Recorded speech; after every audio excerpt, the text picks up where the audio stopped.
बिस्मिल्लाहिर्रहमानिर्रहीम। अस्सलाम वालेकुम नाज़रीन, मैं हूं हमशरी आरिफ हमीद भट्टी, पाकिस्तान से मुख्तलिफ और अहम तरीन खबरों के साथ। नाज़रीन, मौजूदा हुकूमत जो चोरी के मैंडेट से आई, पाकिस्तान तरीके इंसाफ में फूट डालते डालते खुद इस किनारे पर हो गए कि इनके डूबने के अलावा ऐसे भंवर में फंस गए कि अब कोई रास्ता नहीं रहा। अब कोई रास्ता नहीं रहा। एक तो तरीके इंसाफ की पूरे मुल्क भर में हुकूमत मुखालिफ तहरीक चलाने का फैसला, दूसरा बलोचिस्तान में अख्तर मैंगर और अकबर बुख्ती के पोते का एहतजाज, और तीसरा हुकूमत में चारों सूबों में बढ़ती हुई दहशतगर्दी और IMF का दूसरा डेलीगेशन की पाकिस्तान आमद और सख्त सवालात। अभी कहते हैं सर मुंडवाते ही ओले पड़े।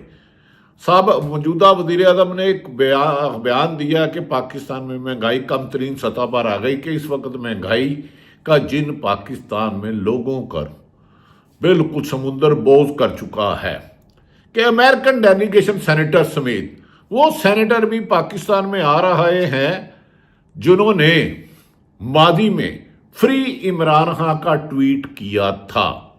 अमेरिका को पाकिस्तान में यह तशवीश है कि पाकिस्तान में इंसानी हकूक़ की जो पामाली का तेजी से आ रही है, अदालतों ने इंसाफ देने की उम्मीद भी अवाम में ख़त्म हो गई है।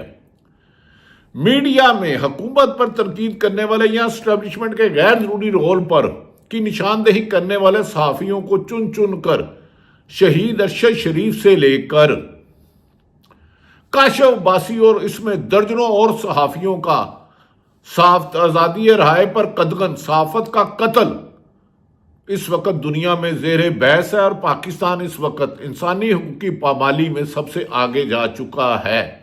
ऐसे समुंदर में जो भंवर में कश्ती फंस गई है मौजूदा हुक्मरानों की, इनका हुकूमत इस भंवर से निकलना मुश्किल है और ये कश्ती डूबेगी। वक्त का तयन अलग है। दूसरी तरफ इस कश्ती को बचाने वाले खुद भी अपने आप को अब कमज़ोर समझने लग पड़े हैं। ये मैं आपको इनसाइड स्टोरी दे रहा हूं, मैं ये नहीं कह रहा कमज़ोर हो गए, कमज़ोर समझने लग पड़े हैं। इसीलिए जो अमेरिका से 5 लोगों का डॉक्टर आए थे, उनमें 1-2 ऐसे भी नामकूल आदमी थे और कुछ लोगों की नीयत भी अच्छी थी। उन्हें शौक था कि बड़े बड़े हमें प्रोटोकॉल मिले, हमें VIP प्रोटोकॉल मिले। लेकिन इमरान खान ने कहा है कि दुनिया में जिससे मर्जी मिल लो, कोई फायदा नहीं, मैंने ना डील लेनी है ना ढील। अगर मौजूदा ताकतवर हल्के जो इस हुकूमत को लाने के वजह हुए हैं, वो सबसे पहले पाकिस्तान तरीके इंसाफ के तमाम बेगुनाह रहनुमाओं को फौरी तौर पर रिहा करें, उनके मुकदमात ख़त्म करें। जिनको फौरी तौर पर रिहा किया जाए उनमें साबिक गवर्नर पंजाब उमर चीमा, ये डॉक्टर यास्मीन राशिद, एजाज चौधरी और हजारों दीगर कानून हैं, दीगर कारकुन और रहनुमा हैं। हुकूमत की बदनीति और इंतकामी कार्रवाइयों की निशानी देखें कि तकरीबन 26 नवंबर पर एहतजाज करने वाले हजारों लोगों को गिरफ्तार किया गया। एक तो उन पर शैलिंग की गई, लाठीचार्ज किया गया, रास्ता बंद किया गया, बिजली बंद की गई ताकि कातलों की शिनाख्त ना हो सके, गोली चलाने वालों की। अब 88 लोगों को पहले रावलपिंडी पुलिस ने पकड़ा और गुज़श्ता रोज इस्लामाबाद पुलिस में इंसदाद दहशतगर्दी जज ने बगैर सोचे समझे उनका फिर जिस्मानी रिमांड दे दिया। यह है हुकूमत की नीयत में फतूर। ये मुज़ाकरात नहीं चाहते, वक़्त को गुजारना चाहते हैं, क्योंकि इन्हें पता है इमरान खान की रिहाई के बाद इनकी कमज़ोर हुकूमत का धड़म तख्ता हो जाएगा, और जो लेंटर इसके ऊपर इसको छांव दिए हुआ जो खिलारे हुए हैं, वो भी इनको बचाना भी चाहें तो नहीं बच सकेंगे।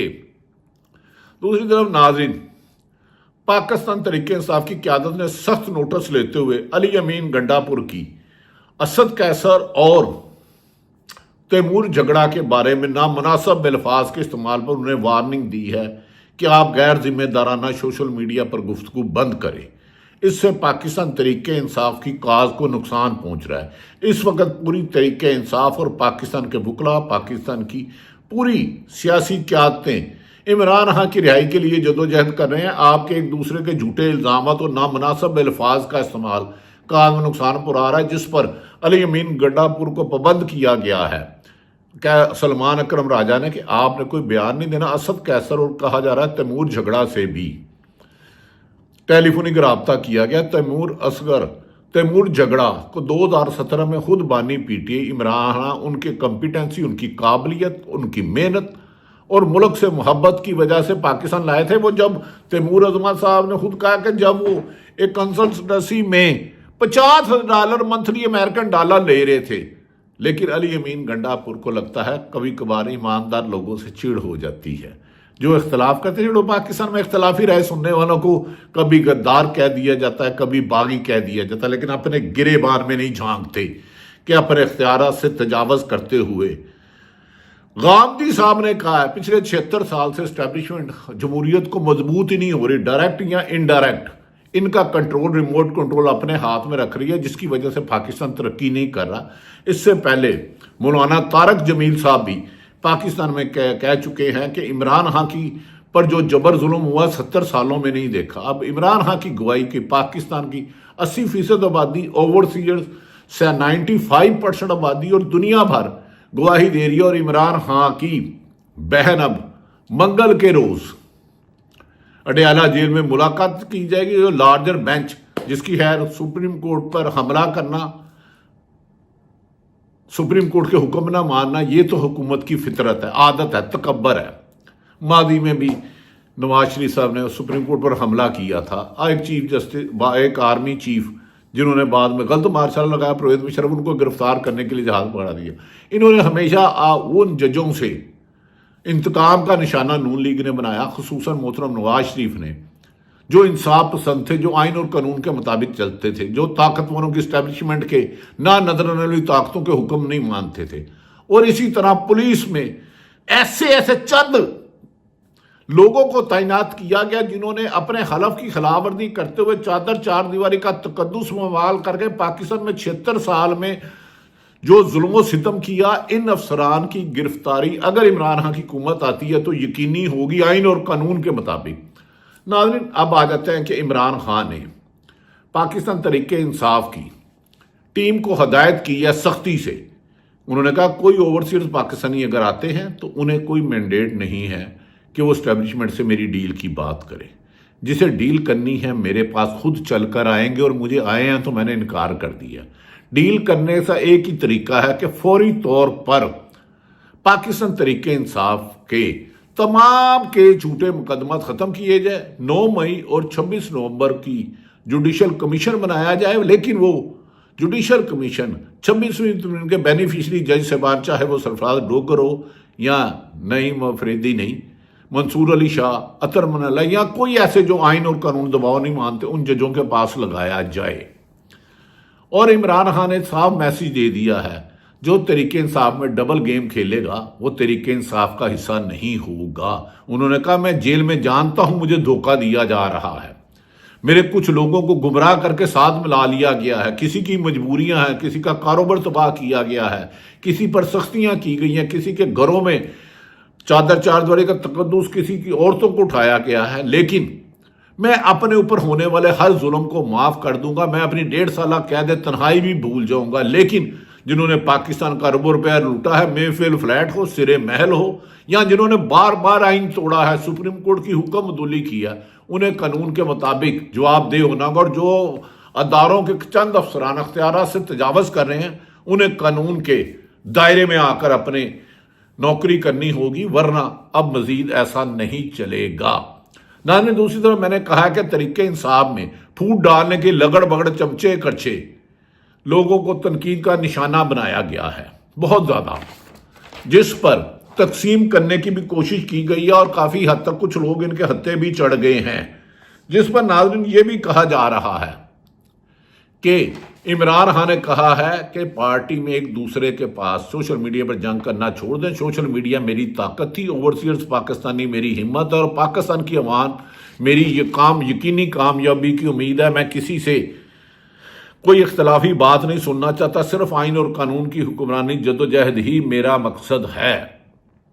ناظرین، دوسری طرف IMF کا وفد پھر دوبارہ پاکستان پہنچ چکا ہے. اس کمزور حکومت، لاغر حکومت جو فارم 47 میں تحت آئی، اس حکومت سے زیادہ وہ ذمہ دار ہیں जिन्होंने 8 फरवरी 2024 के इलेक्शन में हारे मुंह को जिताया और जिताए हुओं को हराया, यानी कि फॉर्म 47 जाली तैयार किया। जिस दिन उन लोगों आरओ के खिलाफ कानून के मुताबिक कार्रवाई हो गई तो पाकिस्तान का में जमहूरियत का दरख्त चलेगा जिसका फल सारी कौम खाएगी। वरना उनको अगर सजा ना हुई, जिन पुलिस वालों ने, जिन ब्यूरोक्रेसी ने, FIA ने, जिन सरकारी अफसरान ने पिछले 3 साल में इंसानियत की तस्दील की है, जिस दिन वो कानून की गिरफ्त में आ गए, पाकिस्तान में रूल ऑफ लॉ हो जाएगा। IMF का वफद, मैं कहता था, एक बार फिर पाकिस्तान पहुंच गया है। ये इसी तरह की मुलाकातें करेगा जिस तरह माजी में गुज़श्ता दौरे में उन्होंने चीफ जस्टिस ऑफ पाकिस्तान और दूसरे अदारों के से अहम मुलाकातें की थी।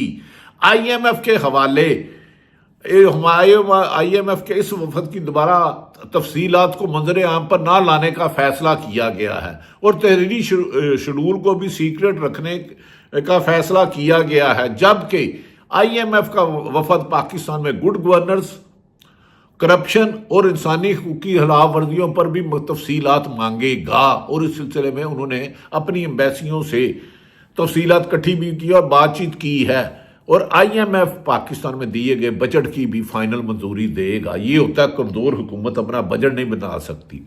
IMF के वफद ने पाकिस्तान में इंसानी हकूक़ की खिलाफ वर्जियों को मेन एजेंडे पर रखा हुआ है और अदालतों को कमज़ोर करने और एस्टैब्लिशमेंट की इंटरफेरेंस पर भी डिस्कस की जाएगी और 2025-26 का बजट का भी मुकम्मल तौर पर IMF का डेलीगेशन जायजा लेगा।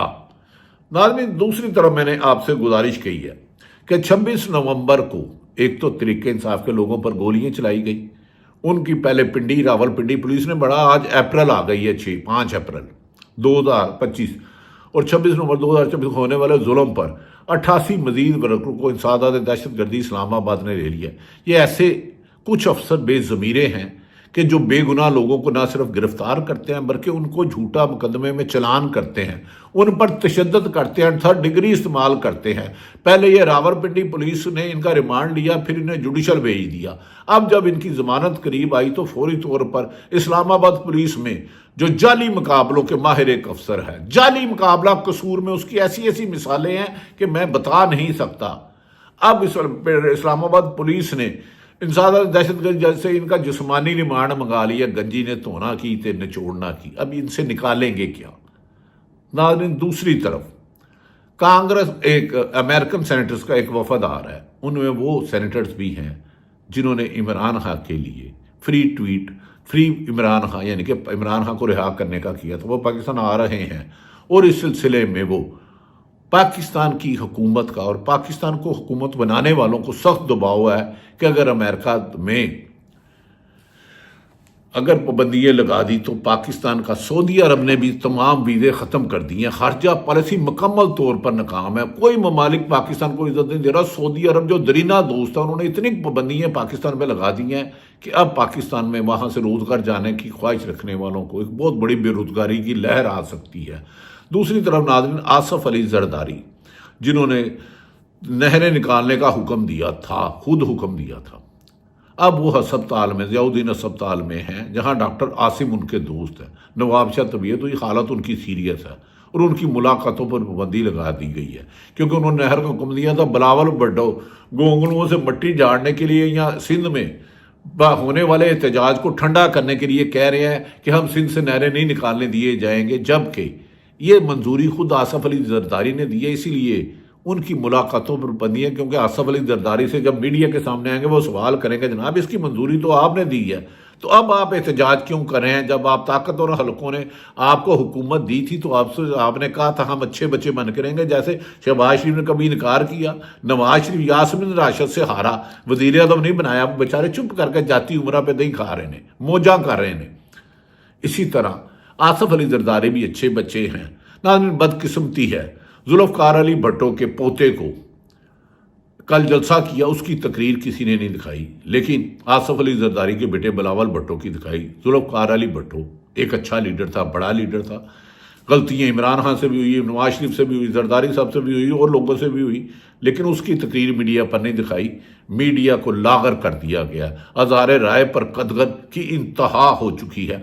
दूसरा नाज़रीन, आखिर में मैं पता नहीं वो कौन सी पार्टी में एक दाढ़ी वाले मोहतरम काबिल एहतराम इज़्ज़त है, उनका नाम खुर्रम हमीद रोकड़ी है। उन्होंने कहा है कि مراد سعید آئے گا تو اسد شریف کا، ارشد شریف کا، میں حمید روکڑی صاحب اور آپ جیسے بہت سارے لوگ شہید ارشد شریف کے بارے میں بہت باتیں کر رہے ہیں. ہمیں پتہ ہے مقدمات کس نے کرائے. اس وقت بھی وزیر اعظم شہباز شریف تھے، پی ڈی ایم کی حکومت تھی، روزانہ رابطے میں تھا، روزانہ اس کے گھر آخری دنوں میں چھاپے کون مار رہا تھا، وہ پاکستان میں رہتے ہوئے اپنے گھر میں کیوں رہ رہا تھا، اس کو کون کون دھمکیاں دینے آ رہا تھا، اس کو دبئی سے کس نے پاکستان سے جانے پر زمین تنگ کس نے کی، کیوں گیا دبئی سے، کون اس کے پاس ہوٹل میں گیا اور اس نے کہا 48 گھنٹے 24 گھنٹے ملک چھوڑ دو ورنہ پاکستان بھیجیں گے ارشد شریف شہید کو. شبہ تھا کہ پاکستان میں مار دیں گے، تو وہ کینیا گیا اور کینیا کس نے مروایا. ایک ثبوت ہے. جس دن پاکستان میں عدالتیں ہوئی تو ہم اس کے انصاف کے حصول کے لیے جدوجہد کریں گے. میں تمام سیاستدانوں سے گزارش کرتا ہوں، آپ جتنا مرضی صحافیوں پہ تنقید کریں، ہمیں برا کہیں، ہمیں بھلا کہیں، صحافیوں کا احتساب کریں، لیکن شہید ارشد شریف پر مراد سعید کو اٹیچ نہ کریں، کیونکہ شہید ارشد شریف جتنے دن بھی اسے دھمکیاں ملتی رہی، ڈیلی میری ان سے بات رہی. ہمارے درجنوں صحافیوں کو آپ نے ٹی ویوں سے نکالا، ان کی زندگی کو آپ نے عذاب بنایا، ان کی فیملیوں کو آپ نے تنگ کیا، ان کا روزگار چھینا، ان کا پاکستان میں جینا رہنا مشکل کر رہے ہیں. لیکن ارشد شریف پر زبان بند کرے لوگ. ہمیں پتہ ہے کون قاتل ہے. دوسری برسی میں تو قمر باجوہ نہیں تھا، کس نے خبریں نہیں چلنے دی قرآن خوانی کی ایئر وے پر، کس نے نہیں چلنے دی، سب پتہ ہے. ارشد شریف کے بارے میں فضولیات بکنی بند کرتے. ہمیں جو اس کو دھمکیاں دیتے تھے پاکستان میں، جنہوں نے جھوٹے پرچے درج کرائے، دبئی سے ڈپورٹ کرایا، کینیا میں جو مارنا چاہتا تھا، یا کینیا میں نہ وہ کاروبار کرتا تھا نوکری، جنہوں نے ٹارگٹ کلر ارینج کیے، وہ انشاءاللہ تعالیٰ قانون کی گرفت میں آئیں گے. جس دن پاکستان کی عدالتوں نے صرف دیکھ لیا کہ جو پاکستان میں مقدمے درج ہوئے تھے ارشد شریف نے کس کے حکم پر کہنے پہ ہوئے، کس نے کروائے، وہی قاتل ہے ارشد شریف کا. لڑیے وہاں سے چینج چرخی. دوسری طرف ناظرین، جو پاکستان میں 5 امریکہ سے آئے تھے کچھ لوگ، ان سنسیئر ڈاکٹر ہوں گے یا پی ٹی آئی کے حمایت یافتہ جو اسٹیبلشمنٹ کے لوگوں سے مل کے گئے، عمران خان نے اس ملاقات سے کہا وہ قابل تعریف ہے، لیکن رد کر دیا. اسی طرح ڈائریکٹر آف کمیٹی الائنس ملکہ سمدانی نے ان کے راز بھی افشاں کیے. انہوں نے کہا ہے ہمیں انسانی حقوق کی خلاف ورزیوں پر جدوجہد جاری رکھے گی. جو ڈیلیگیشن گیا اوورسیئرز کی نمائندگی نہیں کرتا، لیکن کچھ لوگ گئے، ہم ان کی نیت پہ شک نہیں کرتے. اب عید کے بعد اختر مینگل بلوچستان میں، مفتی کا پنجاب میں، پاکستانی عوام کے پی کے میں اور حکومت میں کہ ہر محاذ میں ناکامی، خارجہ پالیسی ناکام، داخلہ پالیسی ناکام، پاکستان میں امن و امان کرنے میں ناکام، ہاں کرپشن میں عروج، لا قانونیت پہ عروج، عدالتوں کو بے تقریر کرنے میں جو، میڈیا کی زبان بندی کرنے میں آپ کو کامیابی ہوئی، انسانی حقوق کی پامالی پہ کامیابی ہوئی، لیکن آپ نے اپنے خلف سے خلاف ورزیاں کی. اس کا جواب دینا ہوگا. بانی P T I Imran Khan نے کہا اگلی عید میں پاکستان میں اپنے پاکستانی بھائیوں کے ساتھ کروں گا اور انہی عدالتوں سے رہا دوں گا جنہیں 26ویں ترمیم کے بعد عدالتوں کو بے تقریر اور میڈیا کی زبان بندی کی گئی اور جمہوریت میں پرامن جدوجہد کا راستہ روکا گیا. یہ سب ظلم ختم ہونے والا ہے اور یہ سورج غروب ہونے والا ہے. ناظرین، دوسری طرف پاکستان میں اچھی خبروں کی امید کی جا رہی ہے آنے والے 1-2 مہینے میں. اللہ تعالیٰ پاکستان کا حامی و ناصر ہو. پاکستان زندہ باد.